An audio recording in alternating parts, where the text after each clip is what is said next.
inyo lahat. Ako nga pala si Mr. Rick Bernardo. Welcome na naman po sa aking YouTube channel. Muli po, maraming salamat po sa lahat po na nag-like, nag-share, nag-comment, at nag-subscribe sa aking channel at patuloy na nanonood ng lahat ng video na aking ginagawa.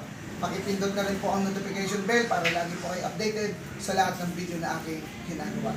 So napakaganda ng gagawin natin. Yung binaklas natin na pinamdown natin na aircon, ngayon ay i-install namin. So medyo pagod na dahil naikabit ko na yung outdoor unit. Ang ikakabit naman namin ay yung indoor unit, yung drain, then sabay ibabalik na natin yung refrigerant. Okay, so tingnan natin. Ayun, mayroon akong kasama dito.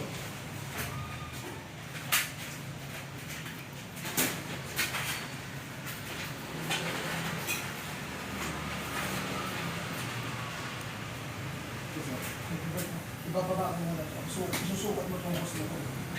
Ayan. Dito lang muna ang suksok na.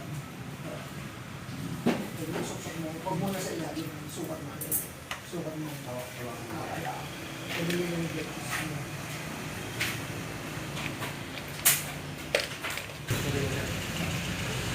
Sige, balik mo na natin bago nyo.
Tapos na naman tayo ng isang pag-i-install o re-install ng ating split height. So naligtas namin lahat ang tubo, so tumatakbo na ngayon. So ayan, malamig na. So, kaya sa susunod tayo ulit magkita-kita. So, muli po, maraming salamat sa inyo lahat. Mag-ingat po tayo lagi-lagi. Salamat sa inyo lahat.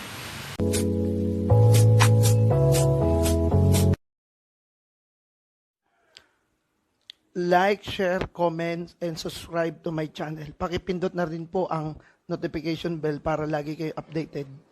Thanks for watching.